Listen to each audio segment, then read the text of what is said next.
మనిషితో అనిత్యం వాసం చేయడానికి దేవాది దేవుడు మనకిచ్చిన గొప్ప దివ్య సంస్కారం ఈ దివ్య సంప్రసాదం.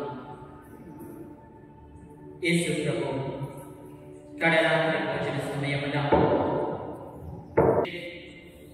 సమస్త మానవాళికి తన సాన్నిధ్యాన్ని పంచుకోవడానికి మనందరికీ కూడా ఈ గొప్ప దివ్య సంస్కారాన్ని స్థాపించుకున్నారు. మరి ఈరోజు అటువంటి గొప్ప దేవుని సన్నిధిలో ఉన్న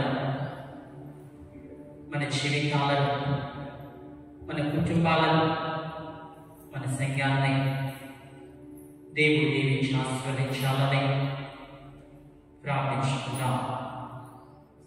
చేతులు జోడించి కళ్ళు మూసుకుని అతి పవిత్రమైన పరిశుద్ధ దేవుని సన్నిధిలో ఉన్న మనం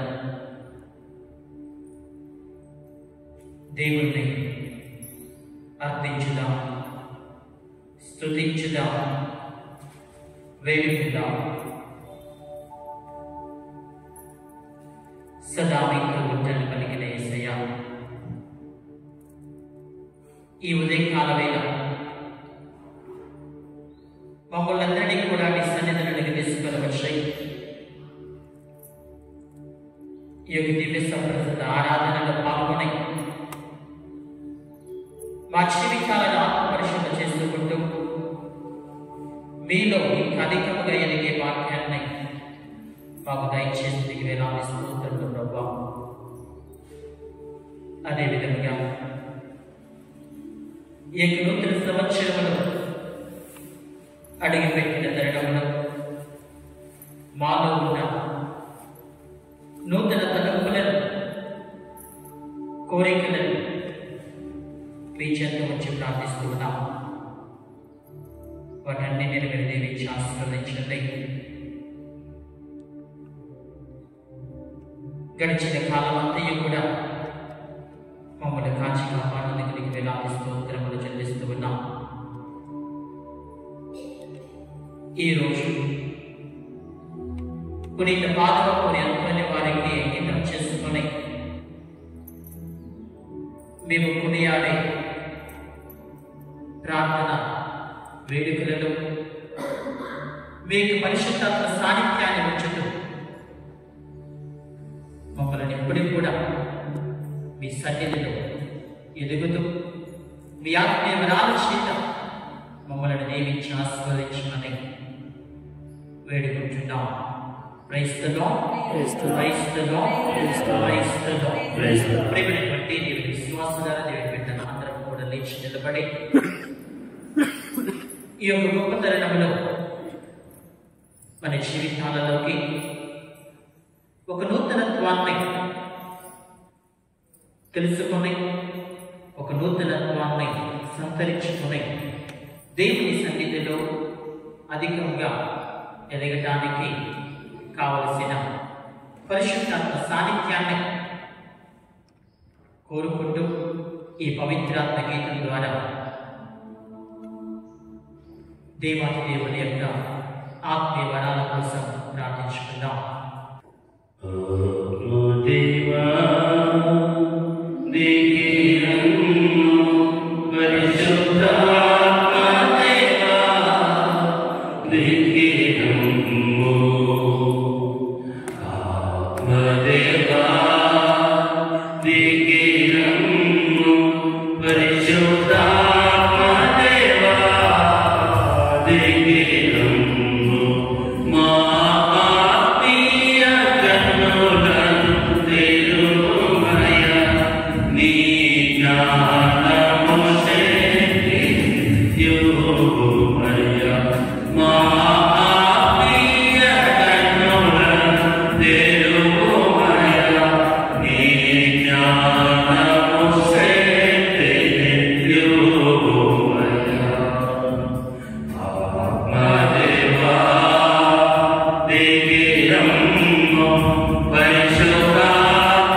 పరిశుద్ధ వాక్యాన్ని ధ్యానించుకుంటూ దేవుని సన్నిధిలో కూర్చుందాం.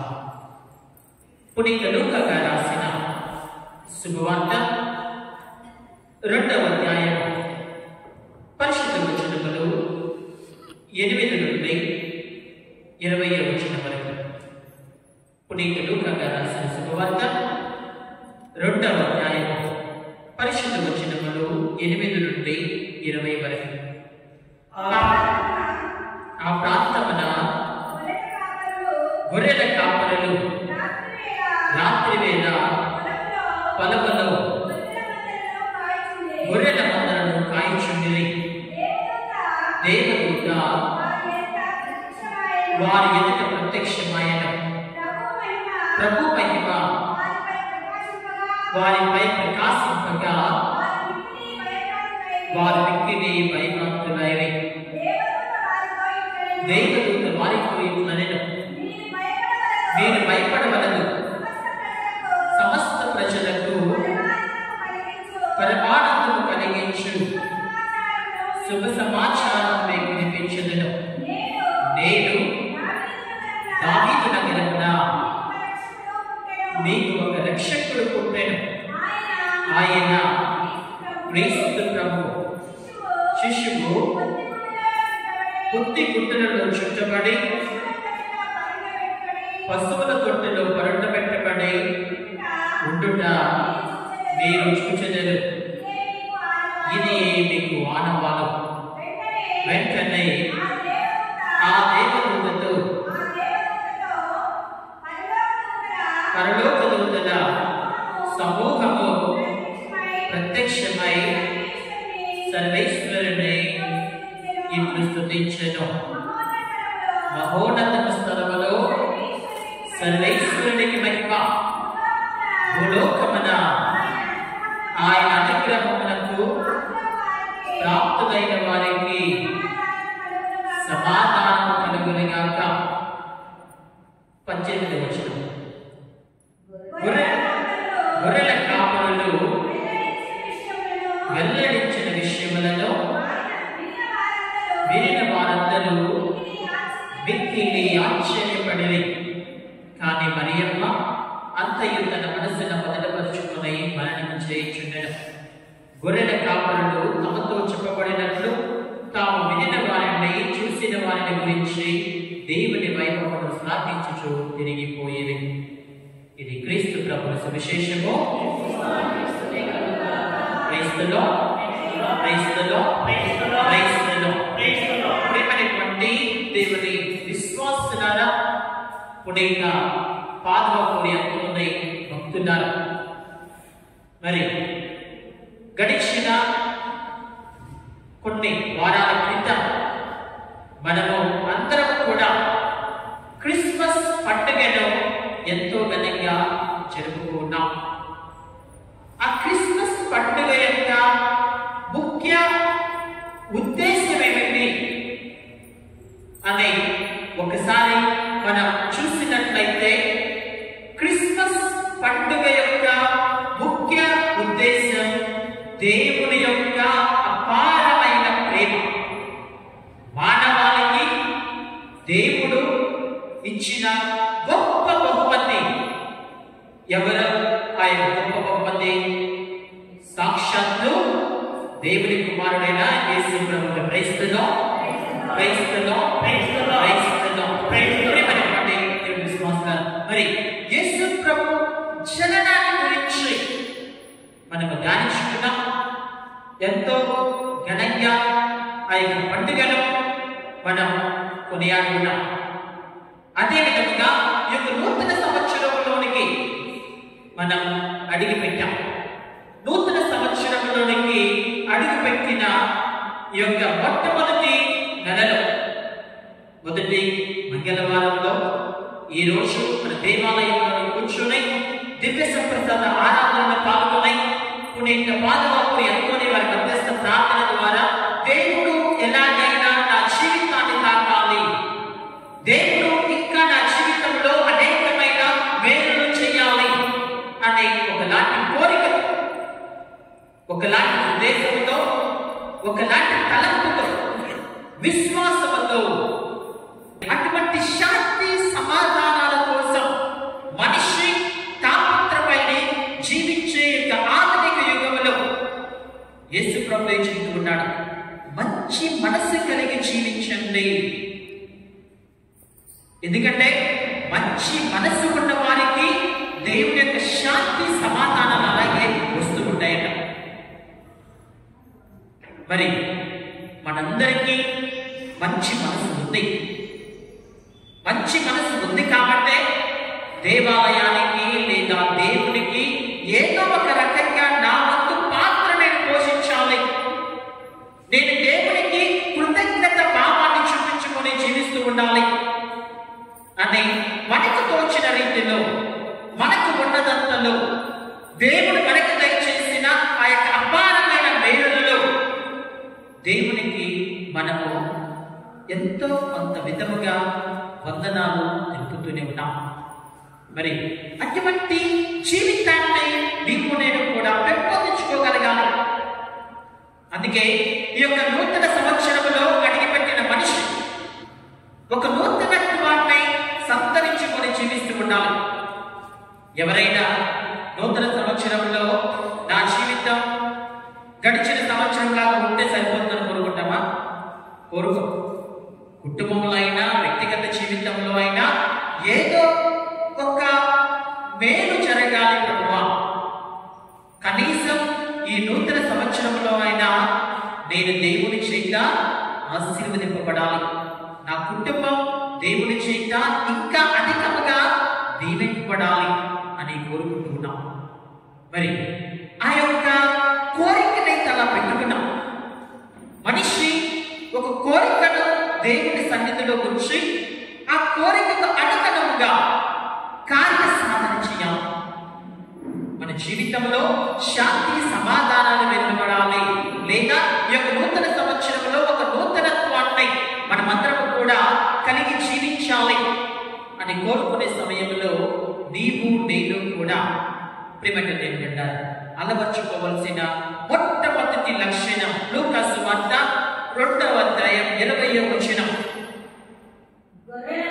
గొర్రెల కాపరులు తమతో చెప్పబడినట్లు తాము వినిన వారిని చూసిన వారిని గురించి దేవుని వైభవమును శ్లాఘించుచు తిరిగిపోయి praise the lord, praise the lord, praise the Lord.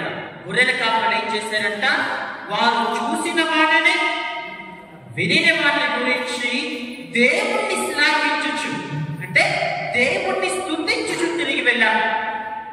మరి గడిచిన కాలం అంతయు కూడా, గడిచిన సంవత్సరంలో పునీత పాదవాపురి అంతోని వారి మధ్యస్థ ప్రార్థన ద్వారా మన జీవితాలలో, మన కుటుంబాలలో, మన సంఘంలో దేవుడు మనకి చేసిన మేలులను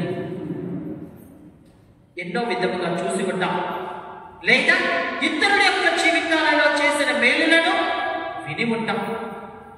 వీటన్నింటిని తలుచుకొని మన జీవితాలలో శాంతి సమాధానాలు కలిగి జీవించాలంటే కథోలిక తల్లి తెరిసమ్మ మనందరికీ ఇస్తున్న ఒక గొప్ప మార్గం, శ్లాఘించే మార్గం, అంటే దేవుణ్ణి స్తుతించే మార్గం. ఒక స్తుతుల మార్గంగా నీ జీవితం మార్చబడాలి. నేను దేవునికి ఏ రకంగా స్తుతించగలుగుతూ ఉన్నాను, దేవుడు మన జీవితంలో చేసిన అపారమైన మేలులను తలచుకొని ఎంత మేలుకు నేను దేవునికి కృతజ్ఞత పాత్రుడిగా, కృతజ్ఞత పాత్రురాలిగా ఎదగగలుగుతూ ఉన్నాను. ఇది మనిషి, ఇంకా క్రైస్తవుడు, కథోలికుడు అలవర్చుకోవలసిన ఒక గొప్ప లక్షణం జీవితంలో. మనం ఎప్పుడైతే దేవునికి వందనాలు అర్పిస్తూ ఉంటామో, మనం అర్పించే ఆ యొక్క వందనాలే మన జీవితంలోనికి శాంతి సమాధానాలు తీసుకువస్తూ ఉంటాయి. Praise the lord, praise the lord, praise the Lord. చాలా మంది ఆధునిక యుగంలో మనిషి తన యొక్క ఆలోచన తీరులు ఏ రకంగా ఆలోచిస్తూ ఉంటాడంటే, నాకేం చేస్తాడంటే దేవుడు, నేను ఎందుకు స్తుతించాలి, నేను దేవుడు ఎందుకు ఆరాధించాలి అంటే, దేవుడు నీ జీవితంలో చేసిన అతి గొప్ప కార్యం ఏమిటంటే తెలుసా? ఈ జీవితమే దేవుడిచ్చిన గొప్ప వరం. అదే విధంగా ఈ జీవితంలో అనేక విధాలుగా మనము జన్మించినప్పుడు నుంచి ఈ రోజు ఈ స్థలంలో దేవుని సన్నిధిలో కూర్చుని దేవుణ్ణి ఆరాధించి లేదా ఆ యొక్క వాక్యములో ఇంకా ఎదగటానికి ప్రయత్నించే సమయంలో మన జీవితాలను ఈ రకంగా శాంతి భద్రముగా మంచి ఆయురారోగ్యాలు దయచేస్తూ దేవుని సన్నిధిలో మనం కూర్చున్నామంటే అది దేవుడు మనకిచ్చిన గొప్ప వరం. Praise the lord, praise the lord, praise the Lord. మరి దేవుడు చేసిన యొక్క కార్యాలకు మనము ఎప్పుడు కూడా దేవుణ్ణి స్తుతించి ఆరాధించాలి. ఎందుకంటే కీర్తనకారుడు చెప్పే గొప్ప మాట ఏమిటంటే, నీ దేవుడైన యావే నీవు చేసే స్తుతుల మీద సింహాసనాసీనుడు ఉంటాడు. నీ దేవుడైన యావే ఎక్కడ సింహాసనాసీనుడు ఉంటాడు? మనము చేసే స్తుతుల మీద. మరి గొర్రెల కాపరలాగా మరియ తల్లి స్తోత్రించింది. మరియ తల్లి దేవుడి యొక్క అనుగ్రహ పరిపూర్ణురాలై తన జీవితంలో చేసిన అనేకమైన మేలులను తలంచుకుని మరియ తల్లికి పాడుతున్న గొప్ప స్తోత్ర గీతం ఏమిటి? నా ఆత్మ దేవుని యందు ఆనందించుచున్నది. దేవుడు నా జీవితంలో గొప్ప కార్యాలు చేశాడు. Praise the lord, praise the lord, praise the Lord. మరి గొర్రెల కాపరుడు ఎలాగైతే దేవుడు చేసిన మేలును తలంచుకొని వాళ్ళు చూశారు, విన్నారు, ఆ యొక్క వినిన వాటన్నిటిని గురించి దేవుణ్ణి శ్లాఘించుచు తిరిగిపోయేది. మరి ఒక్కసారి దేవుని సన్నిధిలో మన జీవితంలో దేవుడు చేసిన మేలును తలంచుకుందాం. అదే విధముగా మన ప్రార్థన వలన, దేవుని కృప వలన ఇతరుల జీవితాలలో చేసిన మేలులను మనం విని ఉన్నాం. వాటన్నింటినీ కూడా తలంచుకొని ఒక్కసారి అందరం కూడా లేచి నిలబడి దేవునికి చప్పట్లు కొట్టుకుంటూ మనకందరికీ వచ్చిన గీతం దేవుణ్ణి స్తుతించి, దేవుని స్తుతించండి అనే గీతంతో పాడుకొని దేవుణ్ణి స్తుతించి ఆరాధించుదాం. ఈ గీతం పాడే సమయంలో దేవుని జీవితంలో చేసిన మేలును తలంచుకోండి. ఎందుకంటే ఒక గమ్యస్థానానికి మనం ఏర్పాటు చేసుకున్నాం. ఆ యొక్క గమ్యస్థలం ఏమిటి? మన జీవితంలో శాంతి సమాధానాలు నెలకొనాలి. మన కుటుంబ జీవితంలో శాంతి సమాధానాలు ఎప్పుడు కూడా వెల్లువిరుస్తూ ఉండాలి. మరి ఈ గమ్యస్థానానికి చేరే సమయంలో మనం అలవర్చుకోవలసిన మొదటి మార్గం స్తుతుల మార్గం. మరి అందరం కూడా చప్పట్లు కొట్టుకుంటూ దేవుడు చేసిన మేలును తలుచుకుంటూ దేవుణ్ణి స్తుతించి ఆరాధించి కీర్తించుదాం.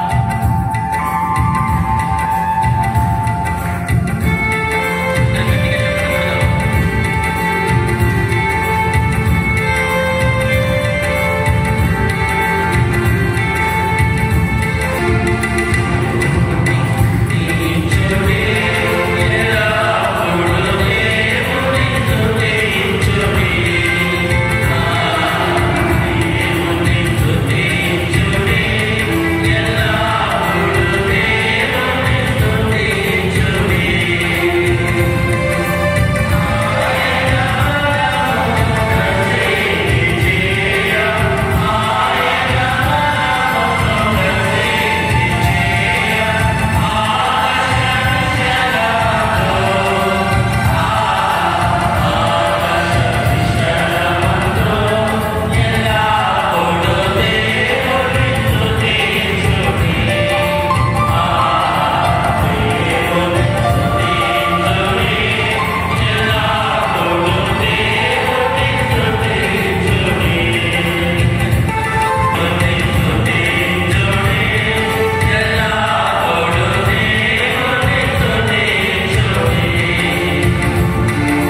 గడిచిన కాలంలో కూడా మనల్ని మితముగా ఆశీర్వదించిన దేవుడిని స్తుతించి ఆరాధించాము.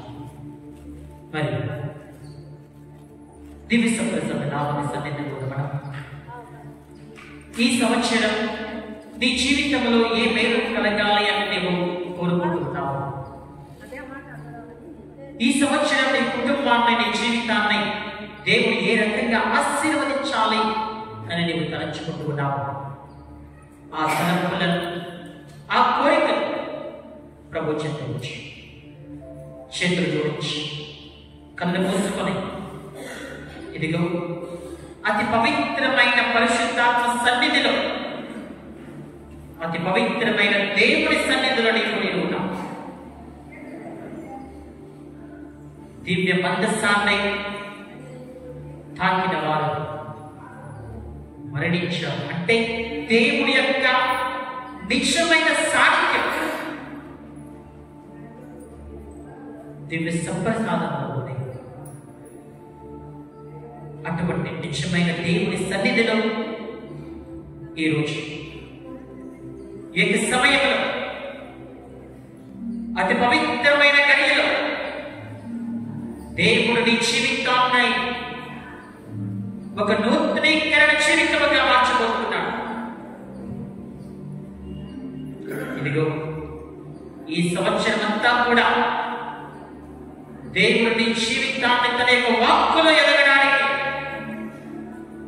తన యొక్క ప్రేమకు ప్రాప్తులై జీవించడానికి మార్గాన్ని తయారు చేస్తూ ఉన్నాడు.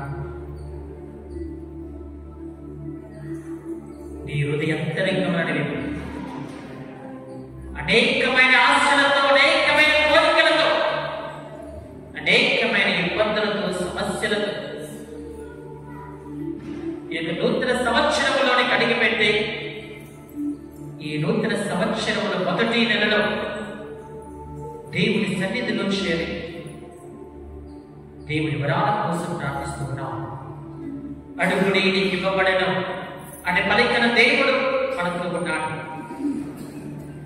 క్రిస్మస్ రోజు దేవుడే మానవుడై మనతో వాసం చేయడానికి వచ్చి ఉన్నాడు. ఇమ్మానుయేల్, దేవుడు మనతో ఉన్నాడు. ప్రియమైన దేవుని విశ్వాసి, దేవుడు నీతో ఉన్నాడు. నీకు ఏమి కావాలో అడుగు. విశ్వాసంతో నీవు ఏది అడిగినా కానీ దానిని దయచేస్తున్న దేవుడే సెలవిస్తూ ఉన్నాడు. నీ విశ్వాసాన్ని బలపరచమని ప్రార్థించు.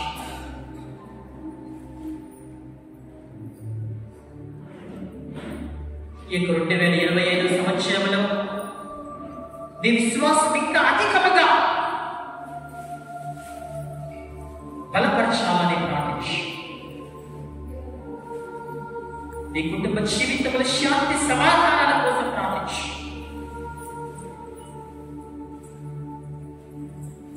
ఇటువంటి తలంపులతో దేవుని సన్నిధిలో చేరాము. ఇటువంటి కోరికతో దేవుని సన్నిధికి వచ్చాము. ఇటువంటి సమస్యలను దేవునితో పంచుకోవాలనుకుంటున్నాము. వాటన్నిటిని వర్ణించి అలనాడు యేసు ప్రభు జీవించే సమయంలో దావీదు కుమారా నన్ను కరుణించయ్యా అని పలికిన ప్రతి వ్యక్తి కూడా తాకపడ్డాడు. ఇదిగో విశ్వాసము కేక చేయి, విశ్వాసముతో దేవుణ్ణి అర్పించు. దావీదు కుమారా నన్ను కరుణించయ్యా, నా జీవితాన్ని తాకమయ్యా అని ప్రార్థించు. ప్రభువే మనకి సెలవిస్తూ ఉన్నాడు. వారించి అన్ని సొలసి ఉన్న సమస్త జనులారా నా ఎదుట రండి, నేను మీకు విశ్రాంతిని కలుగ చేస్తాను.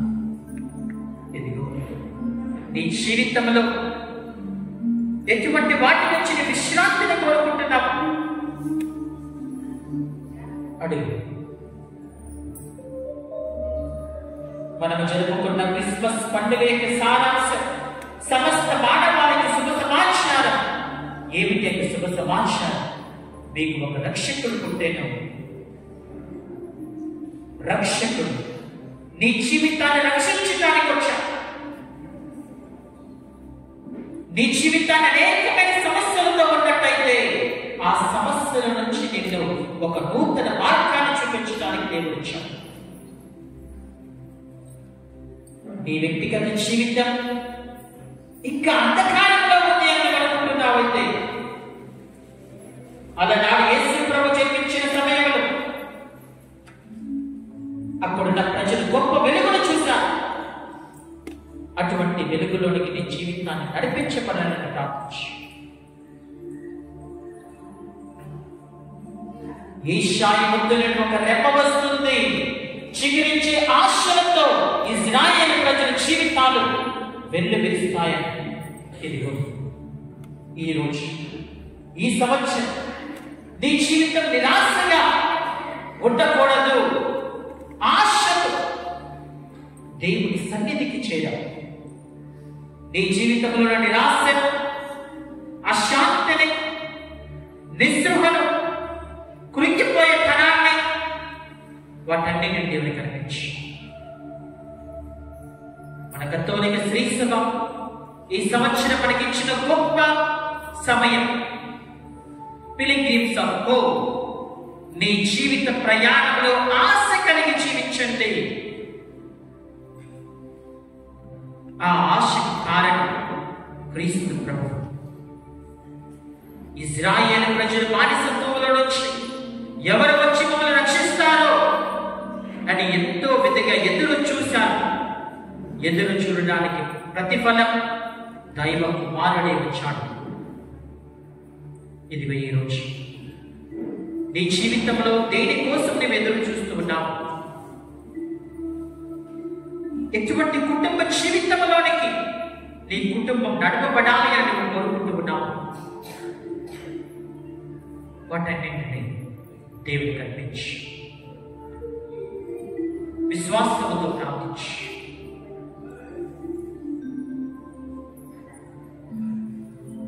మన జీవితాన్ని దేవునికి అర్పించే సమయంలో నీ జీవితం ఒక నామలాగా ఉంది ఈ నడి సంద్రమున అని మనకు వచ్చిన గీతాన్ని పాడే సమయంలో నీ జీవితాన్ని దేవునికి అర్పించు. మనందరికి వచ్చిన గీతాన్ని ఆలపించుకుంటూ దేవునికి మన జీవితాలను అర్పించుకుందాం. నడిపించిన నామం నడి సంద్రమున దేవా.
దేవుని చేత స్వస్థత చేకూర్చాలి అని విశ్వాసం పొందని వారు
దివ్య ప్రసాద ఆరాధన చివరి పవిత్రమైన గడియలో ఉన్నమాట. అలనాడు విశ్వాసముతో ప్రభు చెంతకు చేరిన ప్రతి బిడ్డ కూడా దేవుని చేత అమితముగా ఆశీర్వదింపబడింది. ఇదిగో ఈ నూతన సంవత్సరంలో ఈ రోజు మరి ముఖ్యముగా పునీత పాదుకాపురి అంతోని వారి మధ్యస్థ ప్రార్థన ద్వారా నీ జీవితం, నీ కుటుంబం శాంతి సమాధానాలను వర్ధిల్లాలి అని నీవు ప్రార్థిస్తున్నావు. విశ్వాసముతో అడుగు.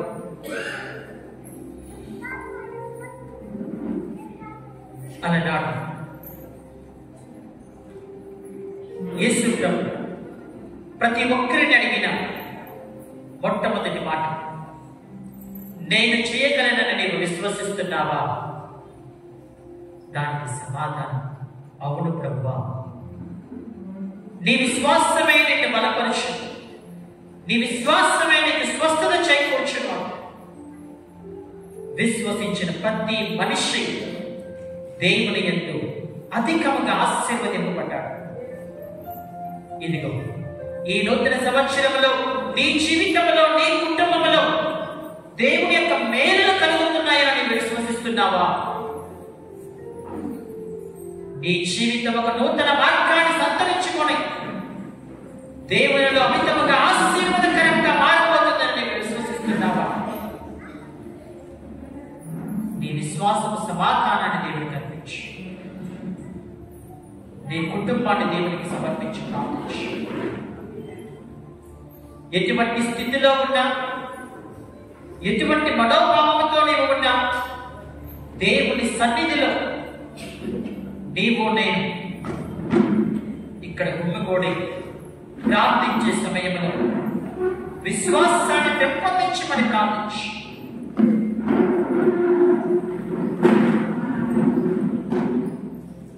ఎన్నో రకాలుగా నీ జీవితం సతమతమైపోతూ ఉంటే వాటన్నింటి నుంచి దేవుడు నీ జీవితాన్ని తాకి స్వస్థత చేయాలని ప్రార్థించు. అంధకారంలో ఉన్న వ్యక్తులు గొప్ప వెలుగును చూశారు. నీ జీవితం ఒక వెలుగులోనికి నడిపించబడాలి అంటే క్రీస్తు ప్రభువే ఆ వెలుగు. అటువంటి క్రీస్తు ప్రభు నిజమైన సన్నిధిలో నీకు నేను ఉన్నా. దివ్య సంప్రసాదం, నిజమైన దేవుని సాన్నిధ్యం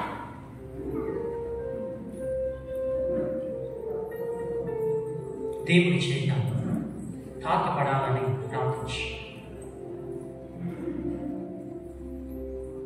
ఇప్పుడు మనందరం కూడా మన స్థలాలలో